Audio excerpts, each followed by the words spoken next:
અવનવા સમાચાર જોવા માટે અમારી ચેનલને સબસ્ક્રાઈબ કરો, જેથી તમને નવા સમાચાર જાણવા મળે. મળતી વિગત મુજબ બગસરા પટેલવાડી ગોકુળપરા ખાતે સુહાગિયા પરિવાર દ્વારા શ્રીમદ ભાગવત સપ્તાહનું આયોજન કરવામાં આવ્યું છે, જેમાં શ્રી કૃષ્ણ પ્રાગટ્ય મહોત્સવનું આયોજન કરેલ, જેમાં બહોળી સંખ્યામાં લોકો આ સપ્તાહ સાંભળવા આવ્યા હતા અને તેમજ શ્રી કૃષ્ણના દર્શનાર્થે લોકો ઉમટી પડ્યા હતા.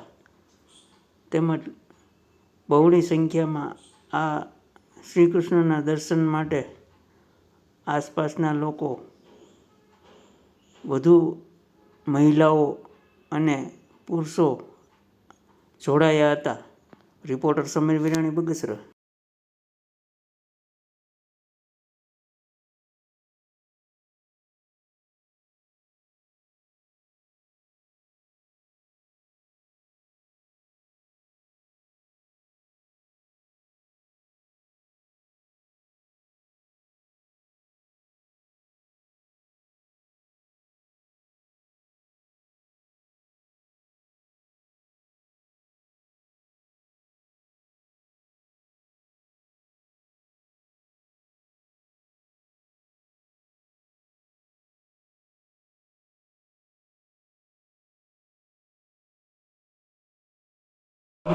અને એના વંશને ધબધકની થયા. પરશુરામના પિતા 20મા તે સુધીમાં પૂર્ણ એના સિદ્ધુદૂત થયા.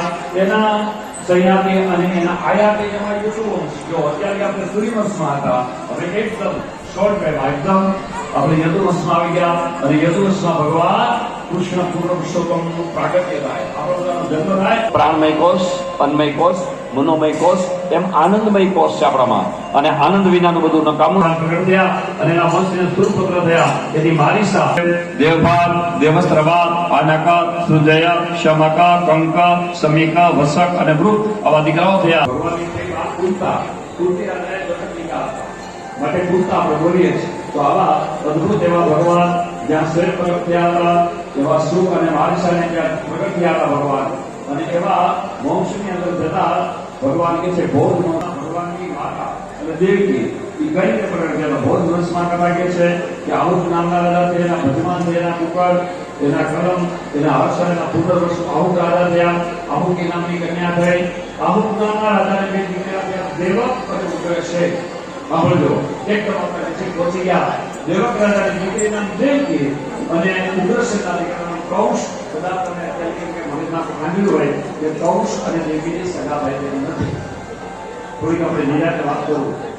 એક ભાઈનો દીકરો, એક ભાઈની દીકરી. ઉગ્રસેનના વંશની અંદર 9 સ્કંદને વિરામ આપ્યો. 10મા સ્કંદમાં ઓમ નમો ભગવતે વાસુદેવ. વસુદેવ અને દેવકીના લગ્ન થયા. કંસ રાજા જ્યારે વળાવવા જતો હતો, આકાશવાણી થઈ કે હે રાજા કંસ, તું જે તારી બહેનને વળાવવા જાય છે એનો 8મો ગર્ભિતાનો કાળ છે. ભાગવતનું બીજું પાત્ર, પહેલું પાત્ર બસ તરતમાં કહી ગયા પરીક્ષિત રાજા. ભાગવતનું બીજું પાત્ર, મોતની ખબર પડી ગઈ. એક દીકરો ને એક દીકરી, ઘણા એકથી પૂર્ણ. પેલા તો 15 દીકરીઓ હતા, પણ એ ભવિષ્ય કથનમાં આવે છે. અહીંયા આકાશવાણીએ કીધું કે હે રાજા કંસ, તારી જે બેન છે એનો 8મો ગર્ભ એ તારો કાળ થાય. કંસ મામા દેવકીને મારવા ગયા. વસુદેવ રાજા કંસ આકાશવાણી શબ્દ બરાબર સાંભળ. ધીમે ધીમે કરતા એક ગર્ભ જન્માવીના અને ભગવાનને ત્યાં વસુદેવ અને દેવકીનો 7મો ગર્ભ રમી ગયો.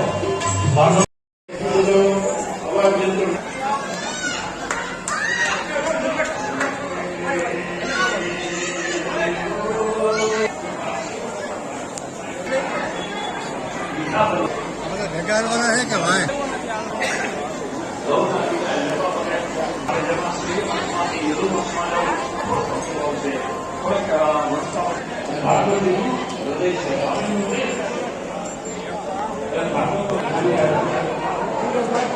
શું કહેશો, આજે કઈ રીતે સુહાગિયા પરિવારમાં સપ્તાહની ઉજવણી છે ને કઈ રીતનું આયોજન છે, શું કહેશો?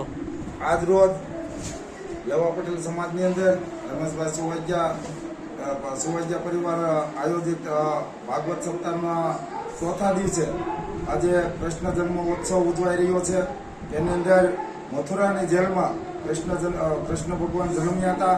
ત્યાંથી ગોકુળમાં અને ગોકુળમાં મૂકવા માટે વાસુદેવ દેવકી અને નંદરાજાના બધાના પાત્ર ભજવા છે, સાથે ગોવાળિયા છે અને યમુના પાર કરી અને ગોકુળની અંદર મૂકવા જઈ રહ્યા છે. આજે એ કાર્યક્રમ બધો ઉજવાઈ રહ્યો છે.